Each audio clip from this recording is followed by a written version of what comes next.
Hello' students, তোমালোকে কৰা comment অনুসৰি আজি মই তোমালোকৰ বাবে এইচএছ ফাৰ্ষ্ট ইয়াৰৰ অৰ্থাৎ ক্লাছ 11ৰ পলিটিকেল ছায়েন্স ছাবজেক্টটোৰ পৰা এইবাৰ পৰীক্ষাত আহিবলগীয়া গোটেই কিতাপখনৰে কেইবাটাও গুৰুত্বপূৰ্ণ আৰু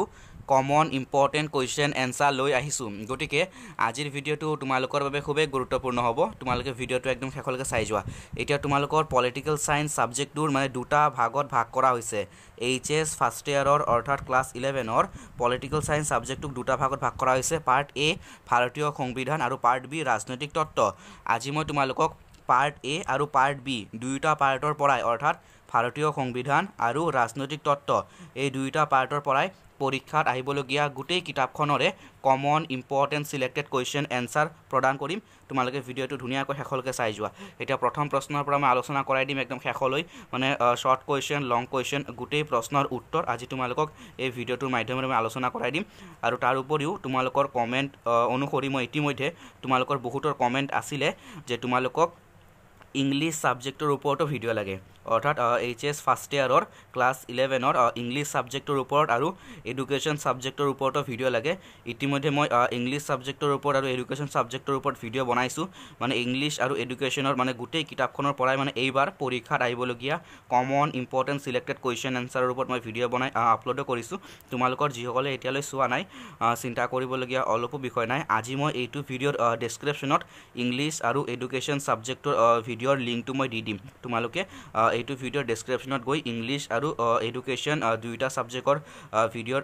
পৰা গোটেই কমন ইম্পৰ্টেণ্ট প্ৰশ্নটো লিখি ল'ব পাৰিবা। মই ডেছক্ৰিপশ্যনত লিংক দি দিম, ঠিক আছে। এতিয়া প্ৰথম প্ৰশ্ন চোৱা,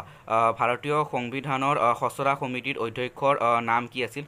গোটেই গুৰুত্বপূৰ্ণ কথা আছিলে কাৰণে মই কৈ দিলোঁ তোমালোকক। আৰু সকলোৱে ভালদৰে পঢ়ি থাকিবা, যাতে সকলোৱে ভাল নম্বৰ পোৱা, সকলোৱে ভালদৰে পঢ়ি থাকিবা তোমালোকে। আৰু ভিডিঅ'টো সকলোকে শ্বেয়াৰ কৰি দিবা। চোৱা, প্ৰথম প্ৰশ্ন,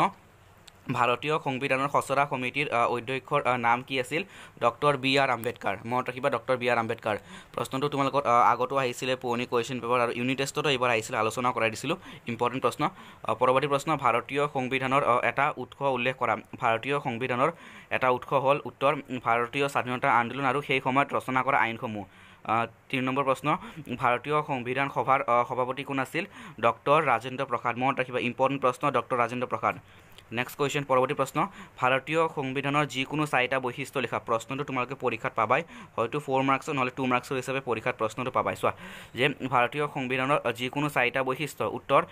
যে ভাৰতীয় সংবিধানৰ বৈশিষ্ট্যসমূহ হ'ল বা বিশেষত্বসমূহ হ'ল যে লিখিত সংবিধান। ভাৰতীয় সংবিধানখন এখন নিৰ্দিষ্ট সংবিধান সভাই এক নিৰ্দিষ্ট সময়ত লিখি উলিয়াইছিল। তাৰপিছত দীৰ্ঘতম সংবিধান। ভাৰতৰ সংবিধানখন পৃথিৱীৰ ভিতৰতে দীঘল সংবিধান। ইয়াত 395টা অনুচ্ছেদ, 12টা অনুসূচী আৰু 22টা অধ্যায় আছে। পৰৱৰ্তী পইণ্ট, গণতান্ত্ৰিক সংবিধান। ভাৰতীয় সংবিধানখন এখন গণতান্ত্ৰিক সংবিধান। ইয়াত ভাৰতত গণতন্ত্ৰৰ প্ৰচলন কৰিছে, ভাৰতত গণতন্ত্ৰৰ প্ৰচলন কৰিছে।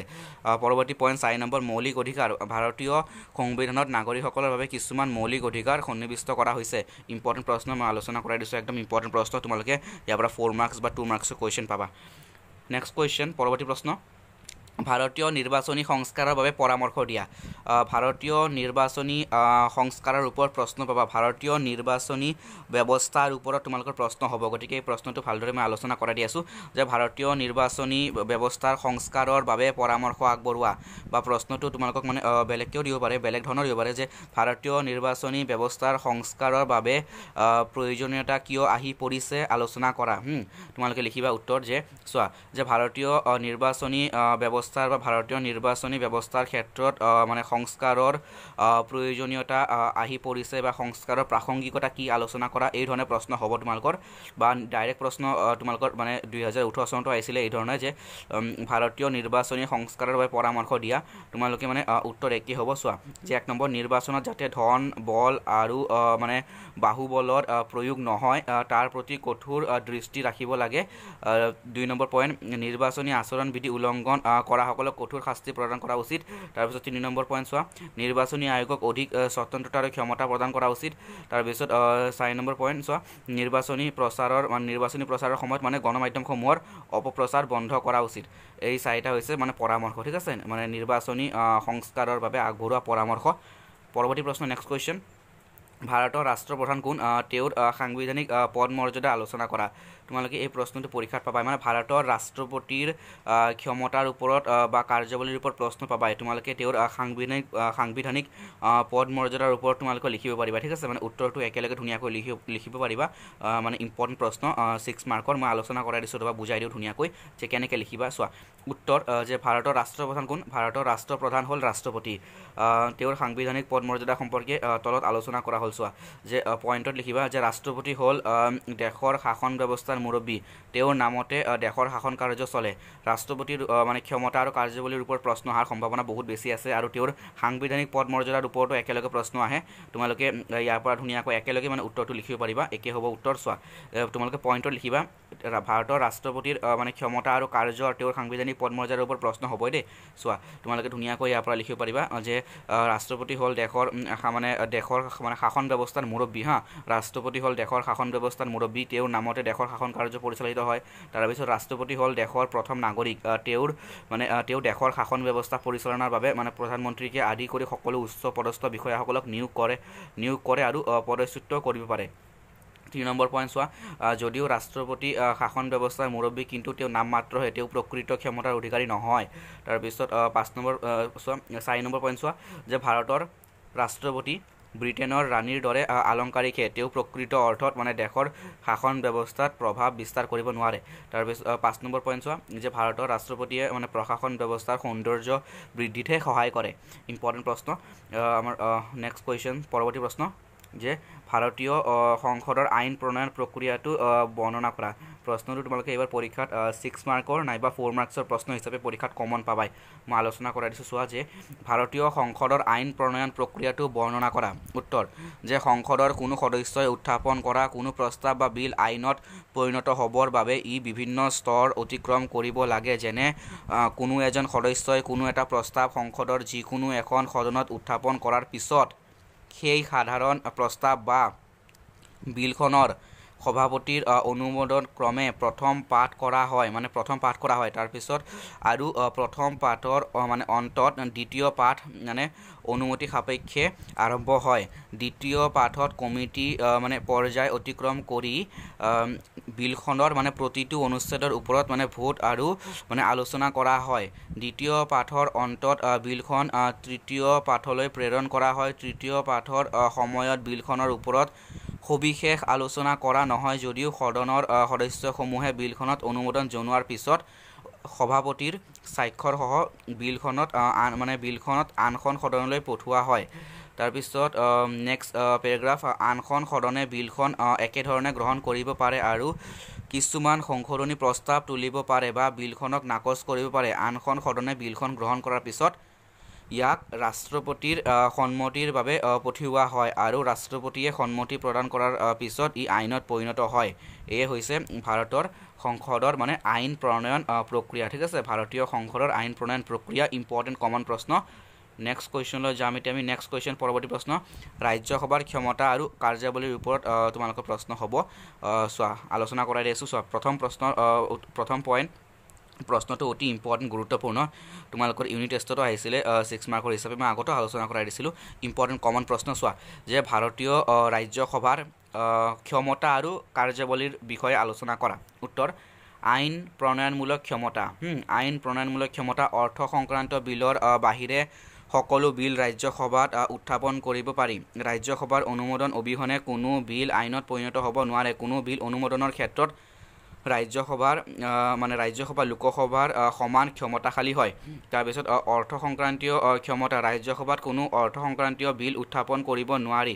আৰ্থিক বিষয়ত ইয়াৰ মানে বিশেষ ক্ষমতা নাই তাৰপিছত 3 নম্বৰ পইণ্ট শাসন সংক্ৰান্তীয় ক্ষমতা চৰকাৰ গঠন কাৰ্যপালিকাক নিয়ন্ত্ৰণ আৰু অপসাৰণৰ ক্ষেত্ৰত মানে ৰাজ্যসভাৰ বিশেষ ক্ষমতা নাই ৰাজ্যসভাই লোকসভাৰ দৰে মন্ত্ৰীসভাৰ বিৰুদ্ধে অনাস্থা প্ৰস্তাৱ গ্ৰহণ কৰিব নোৱাৰে নেক্সট পইণ্ট সাংবিধানিক ক্ষমতা ৰাজ্যসভাই লোকসভাৰ দৰে কিছুমান সাংবিধানিক ক্ষমতা ভোগ কৰে ৰাজ্যসভাই লোকসভাৰ দৰে কিছুমান সাংবিধানিক ক্ষমতা ভোগ কৰে এই ক্ষেত্ৰত দুয়োখন সদন সমান শক্তিশালী অৰ্থাৎ সংবিধানৰ কোনো নিয়ম সংশোধনৰ বাবে ৰাজ্যসভাৰো মানে সন্মতিৰ প্ৰয়োজন ৰাজ্যসভাৰো সন্মতিৰ প্ৰয়োজন টাইপিং মিষ্টেক আছে সন্মতি হ'ব হা ৰাজ্যসভাৰো সন্মতিৰ প্ৰয়োজন পৰৱৰ্তী প্ৰশ্ন চোৱা ভাৰতৰ ৭৩তম সংবিধান সংশোধনী আইনৰ ৪টা বৈশিষ্ট্য মই তোমালোকক মানে ভাৰতৰ ৭৩তম সংবিধানৰ সংশোধনী নাইবা ভাৰতীয় সংবিধানৰ ৪২তম মানে সংশোধনী এই দুয়োটাৰ ওপৰত তোমালোকৰ কমন প্ৰশ্ন যিকোনো এটা তোমালোকে পৰীক্ষাত এইবাৰ পাবাই চোৱা উত্তৰ ৪২তম মানে আছে মই শেষলৈ আলোচনা কৰাই দিম পৰৱৰ্তী প্ৰশ্নটো হৈছে ৪২তম চোৱা আলোচনা কৰাই দিম আগতে ৭৩তমটো চোৱা চোৱা উত্তৰ যে ৭৩তম সংবিধান সংশোধনী আইনৰ বৈশিষ্ট্যসমূহ হ'ল যে ৭৩তম সংশোধনী আইন গ্ৰাম্য অঞ্চলৰ মানে পঞ্চায়ত ব্যৱস্থাৰ লগত জড়িত ৭৩তম সংশোধনী আইনে দেশত মানে তিনিখলপীয়া মানে পঞ্চায়ত ৰাজ ব্যৱস্থাৰ মানে প্ৰৱৰ্তন কৰিছে এই সংশোধনী আইনে গ্ৰাম্য অঞ্চলৰ স্থানীয় শাসন ব্যৱস্থাত মহিলাৰ বাবে হচৈকাৰ হ'ব মই কিবা টাইপিং মিষ্টেক আছে মহিলাৰ বাবে কি কৰিছে ৩৩% আসন সংৰক্ষণৰ ব্যৱস্থা কৰিছে আৰু এই সংশোধনী আইনে পঞ্চায়তৰ মানে নিৰ্বাচনৰ পৰিচালন আৰু নিয়ন্ত্ৰণৰ বাবে ৰাজ্যপালক মানে নিৰ্বাচনী আয়োগ গঠনৰ মানে কৰ্তৃত্ব প্ৰদান কৰিছে পৰৱৰ্তী প্ৰশ্ন নেক্সট কুৱেশ্যন ইম্পৰ্টেণ্ট কুৱেশ্যন ভাৰতীয় সংবিধানৰ ৪২তম সংশোধনীৰ ওপৰত এটি টোকা লিখা উত্তৰ ৪২তম সংশোধনীৰ বৈশিষ্ট্যৰ ওপৰত বা বিশেষত্বৰ ওপৰত আহিলেও তোমালোকে ইয়াৰ পৰা লিখিব পাৰিবা চোৱা উত্তৰ যে ৪২তম সংবিধান সংশোধনী দেশত জৰুৰীকালীন অৱস্থা চলি থকা সময়ছোৱাত অৰ্থাৎ 1976 চনত মানে সংগঠিত কৰা হৈছে দ্বিতীয় পইণ্ট ২ নম্বৰ এই সংশোধনীৰ জৰিয়তে সংবিধানৰ ৪১টা 41টা অনুচ্ছেদৰ সংশোধন ঘটোৱা হৈছে আৰু 11টা নতুন অনুচ্ছেদৰ সংযোজন কৰা হৈছে ৩ নম্বৰ পইণ্ট এই সংশোধনীৰ জৰিয়তে সপ্তম অনুসূচীৰ সংশোধন ঘটোৱাৰ উপৰিও 2টা নতুন অধ্যায়ৰ সংযোজন কৰা হৈছে ৪ নম্বৰ পইণ্ট এই সংশোধনীৰ জৰিয়তে প্ৰস্তাৱনাত 2টা নতুন শব্দ সমাজবাদী আৰু ধৰ্ম নিৰপেক্ষতাবাদৰ সংযোজন কৰা হৈছে ইম্পৰ্টেণ্ট প্ৰশ্ন কমন প্ৰশ্ন নেক্সট কুৱেশ্যন ভাৰতীয় সংবিধান এখন জীৱন্ত দলিল ব্যাখ্যা কৰা ভেৰি ইম্পৰ্টেণ্ট প্ৰশ্ন উত্তৰ চোৱা যে ভাৰতীয় সংবিধানক এখন জীৱন্ত দলিল বুলি বিবেচনা কৰা হয় কিয়নো চোৱা পইণ্টত লিখিবা ইম্পৰ্টেণ্ট 4 মাৰ্কছৰ কুৱেশ্যন ভেৰি কমন ইম্পৰ্টেণ্ট প্ৰশ্ন যে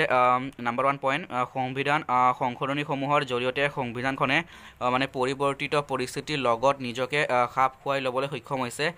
দ্বিতীয় পইণ্ট ন্যায়পালিকাই অবিৰতভাৱে দি অহা সংবিধানৰ ব্যাখ্যাই সংবিধানখনক অধিক শক্তিশালী আৰু গতিশীল কৰি তুলিছে 3 নম্বৰ পইণ্ট যে সামাজিক ন্যায় প্ৰতিষ্ঠাৰ বাবে জনসাধাৰণৰ দাবীৰ প্ৰতি সঁহাৰি জনাই সংঘটিত কৰা সংশোধনীসমূহে সংবিধানক জীৱন্ত দলিল হিচাপে প্ৰতিপন্ন কৰাইছে 4 নম্বৰ পইণ্ট ইয়াৰ উপৰিও সংবিধান বলবৎ হোৱাৰ পৰা ইয়াৰ মূল গাঁথনিৰ মানে পৰিৱৰ্তন নোহোৱাটোৱেই সংবিধান স্থায়ী ৰূপটোক মানে প্ৰতিনিধিত্ব কৰিছে এইকেইটা হৈছে তোমালোকৰ মানে ভাৰতীয় সংবিধান এখন জীৱন্ত দলিল সেই সম্পৰ্কে 4টা ইম্পৰ্টেণ্ট প্ৰশ্ন 4টা ইম্পৰ্টেণ্ট পইণ্ট আৰু প্ৰশ্নটো ইম্পৰ্টেণ্ট তোমালোকৰ মানে প্ৰশ্নটো 2018 চনত আহিছিলে আৰু একদম মানে ভেৰি ইম্পৰ্টেণ্ট কমন প্ৰশ্ন ভাৰতীয় সংবিধান এখন জীৱন্ত দলিল ঠিক আছে এতিয়া আমি গৈ আছোঁ দ্বিতীয়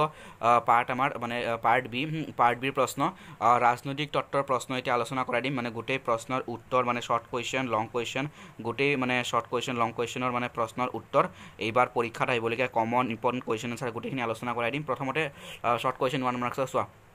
গ্ৰীক দাৰ্শনিক এৰিষ্টটলে লিখা বিখ্যাত গ্ৰন্থখনৰ নাম কি মনত ৰাখিবা দ্য পলিটিক্স ঠিক আছে দ্য পলিটিক্স মনত ৰাখিবা গ্ৰীক দাৰ্শনিক এৰিষ্টটলে লিখা বিখ্যাত গ্ৰন্থখনৰ নাম দ্য পলিটিক্স তোমালোকে 1 মাৰ্কছৰ শৰ্ট কুৱেশ্যন আনসাৰ ইয়াৰ পৰা চালে হ'ব ইম্পৰ্টেণ্ট গোটেইখিনি আলোচনা কৰাই দিম চোৱা তাৰপিছত দি ৰিপাব্লিক নামৰ গ্ৰন্থখনৰ লিখক কোন প্লেটো উত্তৰ হৈছে প্লেটো তাৰপিছত ৰাজনীতি শব্দটো কোনে প্ৰথমে ব্যৱহাৰ কৰিছিল মনত ৰাখিবা এৰিষ্টটলে ব্যৱহাৰ কৰিছিল এৰিষ্টটলে পৰৱৰ্তী প্ৰশ্ন ৰাজনীতি বিজ্ঞানৰ আৰম্ভ আৰু অন্ত ৰাষ্ট্ৰক লৈ হয় কথাকাৰ কোনে কৈছিলে কথাকাৰ গাৰ্নাৰে কৈছিলে ইম্পৰ্টেণ্ট প্ৰশ্ন কমন প্ৰশ্ন তাৰপিছত ইতিহাস অভিযানে ৰাজনীতি বিজ্ঞান 7 ৰাজনীতি বিজ্ঞান অভিযানে ইতিহাস নিষ্ফল কথাকাৰ কোনে কৈছিলে জন চিলিয়ে কৈছিলে ঠিক আছে ইম্পৰ্টেণ্ট প্ৰশ্ন আৰু পলিচ শব্দৰ অৰ্থ কি এইটো তোমালোকৰ মানে ইউনিট টেষ্টত আহিছিলে পলিচ শব্দৰ অৰ্থ হৈছে নগৰ ৰাষ্ট্ৰ নেক্সট কুৱেশ্যন পৰৱৰ্তী প্ৰশ্ন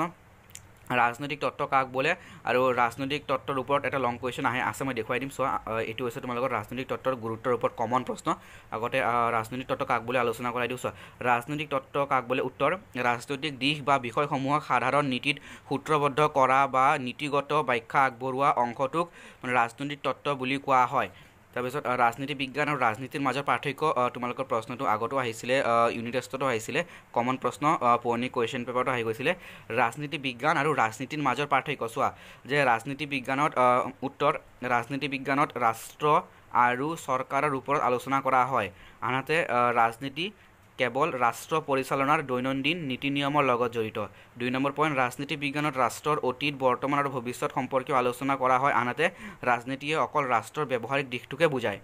পৰৱৰ্তী প্ৰশ্ন ইম্পৰ্টেণ্ট কমন প্ৰশ্ন ৰাজনৈতিক তত্ত্বৰ গুৰুত্ব ব্যাখ্যা কৰা উত্তৰ পইণ্টত লিখিবা ৰাজনৈতিক তত্ত্বৰ সহায়ত ৰাষ্ট্ৰ আৰু চৰকাৰৰ বিষয়ে প্ৰণালীবদ্ধভাৱে জনাত সহায় হয় ৰাজনৈতিক তত্ত্বৰ গুৰুত্ব নাইবা প্ৰয়োজনীয়তা নাইবা আৱশ্যকতা সম্পৰ্কে তোমালোকৰ প্ৰশ্ন হ'ব এনসাৰ একে হ'ব উত্তৰ একে হ'ব ঠিক আছে চোৱা ৰাজনৈতিক তত্ত্বৰ গুৰুত্ব সম্পৰ্কে ব্যাখ্যা কৰা নম্বৰ 1 পইণ্ট ৰাজনৈতিক তত্ত্বৰ সহায়ত ৰাষ্ট্ৰ আৰু চৰকাৰৰ বিষয়ে প্ৰণালীবদ্ধভাৱে জনাত সহায় হয় তাৰপিছত সংবিধানখন ৰচনাৰ সময়ত সংবিধান সভাত কৰা আলোচনা আৰু বিতৰ্কসমূহ হ'ল ভাৰতীয় সংবিধানৰ আন এক উৎস সংবিধানখন ৰচনাৰ সময়ত সংবিধান সভাত কৰা আলোচনা আৰু বিতৰ্কসমূহ হ'ল ভাৰতীয় সংবিধানৰ আন এটা উৎস মানুহক ৰাজনৈতিকভাৱে সচেতন কৰি তোলাৰ ক্ষেত্ৰটো হ'ব এইটো ক্ষেত্ৰটো ই গুৰুত্বপূৰ্ণ ভূমিকা গ্ৰহণ কৰে তাৰপিছত ৰাজনৈতিক তত্ত্বৰ সহায়ত যিকোনো ৰাজনৈতিক মানে বাস্তৱতাক বা পৰিঘটনাক মানে পদ্ধতিগতভাৱে মানে জানিব পৰা গৈছে তাৰপিছত ৰাজনৈতিক তত্ত্বই জনসাধাৰণক মানে দেশৰ ৰাজনৈতিক প্ৰক্ৰিয়াটোৰ বিষয়ে মানে জ্ঞান লাভ কৰাটো মানে সহায় কৰে পৰৱৰ্তী প্ৰশ্ন নেক্সট কুৱেশ্যন চোৱা দুটা ৰাজনৈতিক অধিকাৰ প্ৰশ্ন তোমালোকৰ এইটো হ'বই পৰীক্ষাত কমন প্ৰশ্ন মানে অধিকাৰৰ ওপৰত প্ৰশ্ন আহে ঠিক আছে এই দুটা প্ৰশ্ন ভালকৈ চাবা মই উত্তৰটো আলোচনা কৰাই দিছোঁ চোৱা যে দুটা ৰাজনৈতিক অধিকাৰৰ নাম লিখা ভোটদানৰ অধিকাৰ আৰু চৰকাৰী চাকৰি লাভৰ অধিকাৰ মনত ৰাখিবা পৰৱৰ্তী প্ৰশ্ন অধিকাৰৰ দুটা বৈশিষ্ট্য চোৱা অধিকাৰসমূহ সমাজৰ নৈতিক দাবীৰ লগত জড়িত আৰু অধিকাৰসমূহ পৰিৱৰ্তনশীল সময়ৰ পৰিৱৰ্তনৰ লগে লগে অধিকাৰো পৰিৱৰ্তন হয় পৰৱৰ্তী প্ৰশ্ন নেক্সট কুৱেশ্যন মানে স্বাধীনতাক মানৱ জাতিৰ এক মৌলিক অধিকাৰ বুলি কোনে কৈছে উত্তৰ ৰুছোৱে কৈছে মনত ৰাখিবা ৰুছোৱে কৈছে নেলছন মেণ্ডেলাৰ আত্মজীৱনীখনৰ নাম কি লং ৱাক টু ফ্ৰীডম ঠিক আছে long walk to freedom next question স্বাধীনতা আমাৰ জন্মগত অধিকাৰ এইটো কিন্তু লং ৱাক টু ফ্ৰীডম হ'ব লং ৱাক টু ফ্ৰীডম তাৰপিছত 3 নম্বৰ প্ৰশ্ন স্বাধীনতা আমাৰ জন্মগত অধিকাৰ আৰু আমি ইয়াক পাবই লাগিব কথাষাৰ কোনে কৈছিলে কথাষাৰ বাল গংগাধৰ তিলকে কৈছিলে মনত ৰাখিবা ইম্পৰ্টেণ্ট প্ৰশ্ন অন লিবাৰ্টি নামৰ গ্ৰন্থখনৰ লিখক কোন John Stuart Mill On Liberty গ্ৰন্থখনৰ ৰচক হৈছে John Stuart Mill important common প্ৰশ্ন পৰৱৰ্তী প্ৰশ্ন স্বাধীনতাৰ নেতিবাচক আৰু ইতিবাচক স্বাধীনতাৰ ধাৰণা সম্পৰ্কে ব্যাখ্যা কৰা তোমালোকে প্ৰশ্নটো পৰীক্ষাত 4 মাৰ্কছ নাইবা 6 মাৰ্কৰ হিচাপে এইবাৰ পাবাই কমন প্ৰশ্ন পৰীক্ষাত তোমালোকে পাবাই ঠিক আছে আলোচনা কৰাই দিছোঁ প্ৰশ্নটো পৰীক্ষাত কেতিয়াবা এনেকুৱা আহিব পাৰে যে নেতিবাচক বা নকাৰাত্মক আৰু ইতিবাচক বা সকাৰাত্মক আকৌ কৈ দিছোঁ যে নেতিবাচক বা নকাৰাত্মক আৰু ইতিবাচক বা সকাৰাত্মক স্বাধীনতাৰ ধাৰণা সম্পৰ্কে আলোচনা কৰা এনসাৰ একে হ'ব উত্তৰ একে হ'ব চোৱা স্বাধীনতাৰ সাধাৰণতে দুটা দিশ বা ধাৰণা পৰিলক্ষিত হয় যেনে ইতিবাচক বা সকাৰাত্মক দিশ আৰু নেতিবাচক বা নকাৰাত্মক দিশ মই ইতিমধ্যে কৈ দিছোঁ এনেকুৱা মানে প্ৰশ্নটো কেতিয়াবা মানে ইতিবাচকৰ ঠাইত সকাৰাত্মক শব্দ দিব আৰু নেতিবাচকৰ ঠাইত কেতিয়াবা নকাৰাত্মক শব্দ দিব মানে একে হ'ব ঠিক আছে উত্তৰ একে হ'ব চোৱা যি ধৰণৰ স্বতন্ত্ৰতাত জনসাধাৰণৰ কাৰ্যত ৰাষ্ট্ৰ আৰু চৰকাৰে জনকল্যাণৰ বাবে যুক্তিসংগত বাধা আৰোপ কৰিব পাৰে তাক ইতিবাচক স্বতন্ত্ৰতা বুলি কোৱা হয় এইটো তোমালোকৰ ইতিবাচক স্বতন্ত্ৰতা বা স্বাধীনতাত পইণ্ট হ'ব আৰু নেক্সট হ'ল তোমালোকে আনহাতে দেখা পাইছা যি ধৰণৰ স্বতন্ত্ৰতাত এইটো যি ধৰণৰ স্বতন্ত্ৰতাত মানে জনসাধাৰণৰ কাৰ্যত ৰাষ্ট্ৰৰ কোনো ধৰণৰ বাধা অথবা নিয়ন্ত্ৰণৰ উপস্থিতি নাথাকি তেনে স্বতন্ত্ৰতাক নেতিবাচক স্বতন্ত্ৰতা বুলিও কোৱা হয় ঠিক আছে মানে উপস্থিত মানে অথবা নিয়ন্ত্ৰণৰ উপস্থিতি নাথাকে তেনে স্বতন্ত্ৰতাক নেতিবাচক স্বতন্ত্ৰতা বুলিও কোৱা হয় অৰ্থাৎ নেতিবাচক স্বতন্ত্ৰতা ৰাষ্ট্ৰৰ বাধাৰ অনুপস্থিতিক সমৰ্থন কৰে আৰু এই ধৰণৰ স্বতন্ত্ৰতা সমাজৰ মানে কি কয় সমাজৰ বজাৰ ধাৰণাৰ ওপৰত প্ৰতিষ্ঠিত ঠিক আছে মানে মাৰ্কেট কনচেপ্টৰ ওপৰত প্ৰতিষ্ঠিত মনত ৰাখিবা বজাৰ ধাৰণা মাৰ্কেট কনচেপ্টৰ ওপৰত প্ৰতিষ্ঠিত পৰৱৰ্তী প্ৰশ্ন নেক্সট কুৱেশ্যন মানৱ অধিকাৰৰ ওপৰত মানে সমতাৰ অধিকাৰৰ ওপৰত প্ৰশ্ন তোমালোকৰ হ'ব তোমালোকৰ সমতাৰ অধিকাৰ তোমালোকৰ মানে ৰাজনৈতিক তত্ত্বৰ এটা গুৰুত্বপূৰ্ণ প্ৰশ্ন এই প্ৰশ্নটো তোমালোকৰ ইউনিট টেষ্টত দুবাৰ আহিছিলে মই দুবাৰে আলোচনা কৰাই দিছিলোঁ ইম্পৰ্টেণ্ট প্ৰশ্ন সমতাৰ অধিকাৰৰ ওপৰত এটি টোকা লিখা উত্তৰ সমতা সম্পৰ্কে তলত মানে দিয়া হ'ল অধিকাৰ সম্পৰ্কে তলত এটি ধাৰণা দিয়া হ'ল সমতাৰ অধিকাৰ সম্পৰ্কে নম্বৰ 1 পইণ্ট সমতাই সাধাৰণতে সমাজৰ সকলো শ্ৰেণীৰ লোকৰ মাজত মানে সমান মৰ্যাদা সমান সুযোগ সুবিধা আদি প্ৰদান কৰাকে বুজায় তাৰপিছত সমতাই আইনৰ দৃষ্টিত সকলো সমান হোৱা আৰু জাতি ধৰ্ম বৰ্ণ ভাষা আদিৰ ভিত্তিত মানুহৰ মাজত বৈষম্যৰ অৱসান ঘটোৱাক বুজায় তাৰপিছত সমাজৰ সামাজিক ৰাজনৈতিক আৰু অৰ্থনৈতিক দিশ আছে য'ত উক্ত তিনিওটা ক্ষেত্ৰতে মানুহৰ সমান সুযোগ সুবিধা প্ৰদান কৰা হয় তাৰপিছত সমতাই সকলো ব্যক্তিকে মানে যিহেতু সমান মৰ্যাদা সুবিধা আদি প্ৰদান কৰাটো বুজায় গতিকে সমাজৰ মানুহৰ মাজত বৈষম্য দূৰ কৰাৰ বাবেও সমতাৰ অধিকাৰৰ প্ৰয়োজন একদম কমন ইম্পৰ্টেণ্ট প্ৰশ্ন সমতাৰ অধিকাৰৰ ওপৰত ঠিক আছে সমতাৰ অধিকাৰৰ ওপৰত কমন প্ৰশ্ন পৰৱৰ্তী প্ৰশ্ন জন ৰলছৰ ন্যায়িক তত্ত্বটোৰ ওপৰত এটা টোকা লিখা জন ৰলছৰ ন্যায়িক তত্ত্বৰ ওপৰত এটা টোকা লিখা তোমালোকে প্ৰশ্নটো এইবাৰ 6 মাৰ্কৰ হিচাপে নহ'লে 4 মাৰ্কছৰ হিচাপে প্ৰশ্ন পাবাই কমন প্ৰশ্ন চোৱা জন ৰলছৰ ন্যায়িক তত্ত্বৰ ওপৰত এনে প্ৰতি বছৰ প্ৰশ্ন আহি আছে চোৱা জন ৰলছে তেওঁৰ ন্যায়িক তত্ত্বটো এ থিয়ৰী অফ জাষ্টিছ নামৰ গ্ৰন্থত আলোচনা কৰিছে তোমালোকে ইয়াৰ পৰা আলোচনা কৰিবা দুটা পেৰাগ্ৰাফত লিখিবা হা দুটা পেৰাগ্ৰাফত লিখিবা মই দেখুৱাই দিছোঁ দুটা পেৰাগ্ৰাফত লিখিবা যে জন ৰলছে তেওঁৰ ন্যায়িক তত্ত্বটো এ থিয়ৰী অফ জাষ্টিছ নামৰ গ্ৰন্থত আলোচনা কৰিছে ইয়াৰ পৰা আৰম্ভ কৰিবা শেষলৈকে লিখিবা যে তেওঁৰ সমানে গুৰুত্ব আৰোপ কৰিছে এইটো হ'ল ফাৰ্ষ্ট পেৰাগ্ৰাফ আৰু ছেকেণ্ড পেৰাগ্ৰাফ হ'ল তেওঁ বিতৰণমূলক ন্যায়ৰ ধাৰণাটো ইয়াৰ পৰা আৰম্ভ কৰিবা যে তেওঁ বিতৰণমূলক ন্যায়ৰ ধাৰণাটোৱে মানে মত প্ৰকাশ কৰিছে যে প্ৰত্যেকখন সমাজৰ জনসাধাৰণৰ প্ৰয়োজনীয়তা পূৰণ কৰাৰ ওপৰত গুৰুত্ব দিয়াটো উচিত অৰ্থাৎ সুবিধাসমূহ প্ৰয়োজনীয়তা অনুসৰি সকলো গোষ্ঠী বা গোটৰ মাজত বিতৰণ কৰি দিয়া উচিত ইয়ালৈ লিখিবা পৰৱৰ্তী প্ৰশ্ন নাগৰিক আৰু বিদেশীৰ মাজৰ চাৰিটা পাৰ্থক্য কমন প্ৰশ্ন তোমালোকে 2 মাৰ্কছৰ হিচাপে বা 4 মাৰ্কছৰ হিচাপে পৰীক্ষাত প্ৰশ্ন পাবাই নাগৰিক আৰু বিদেশীৰ ওপৰত প্ৰশ্ন হ'ব চোৱা নাগৰিক আৰু বিদেশীৰ মানে মাজৰ যি মানে পাৰ্থক্য সেই সম্পৰ্কে তলত আলোচনা কৰা হ'ল চোৱা প্ৰথম পইণ্ট নাগৰিকসকলে দেশত স্থায়ীভাৱে বসবাস কৰে আনহাতে বিদেশীসকলে অস্থায়ীভাৱে বসবাস কৰে অস্থায়ীভাৱে বসবাস কৰে তাৰপিছত নাগৰিকসকলে দেশে আগবঢ়োৱা সকলো ধৰণৰ অধিকাৰ ভোগ কৰিব পাৰে আনহাতে বিদেশীয়ে সকলো ধৰণৰ অধিকাৰ ভোগ কৰিব নোৱাৰে অকল পৌৰ অধিকাৰহে ভোগ কৰিব পাৰে নাগৰিকসকলে নাগৰিকসকলক দেশৰ পৰা মানে বহিষ্কাৰ কৰিব নোৱাৰি আনহাতে বিদেশীক মানে কোনো অপৰাধৰ বাবে দেশৰ পৰা বহিষ্কাৰ কৰিব পাৰি তাৰপিছত নাগৰিকসকলে নিজৰ দেশ আৰু সংবিধানৰ প্ৰতি আনুগত্য প্ৰকাশ কৰিব লাগে আনহাতে বিদেশীয়ে আনুগত্য প্ৰকাশ নকৰিব পাৰে অৱশ্যে তেওঁ যিখন দেশৰ বাসিন্দা মানে সেইখন দেশৰ প্ৰতিহে আনুগত্য প্ৰকাশ কৰে এইকেইটা আছিলে মানে তোমালোকৰ পাৰ্ট বি ৰাজনৈতিক তত্ত্বৰ মানে কমন ইম্পৰ্টেণ্ট কুৱেশ্যন এনচাৰ এতিয়া মই তোমালোকক আজি এইটো ভিডিঅ'ত পাৰ্ট এ আৰু পাৰ্ট বিৰ মানে ভাৰতীয় সংবিধান আৰু ৰাজনৈতিক তত্ত্ব এই দুইটা পাৰ্টৰে গোটেই কিতাপখনৰ common important selected question answer আলোচনা কৰাই দিছোঁ তোমালোকে সকলোৱে ভালদৰে পঢ়ি থাকিবা আৰু ইয়াৰ পৰা চাই গোটেই প্ৰশ্নৰ উত্তৰ তোমালোকে ধুনীয়াকৈ মানে পৰীক্ষাৰ কাৰণে সাজু কৰি ল'বা ঠিক আছে আৰু সকলোৱে ভালদৰে পঢ়ি থাকিবা যাতে সকলোৱে পৰীক্ষাত ভাল নম্বৰ পোৱা সেইকাৰণে সকলোৱে ভালদৰে পঢ়ি থাকিবা আৰু সকলোকে তোমালোকে ভিডিঅ'টো শ্বেয়াৰ কৰি দিবা আৰু ভিডিঅ'টো চোৱাৰ কাৰণে সকলোকে যথেষ্ট ধন্যবাদ আৰু তোমালোকে ডেছক্ৰিপশ্যনত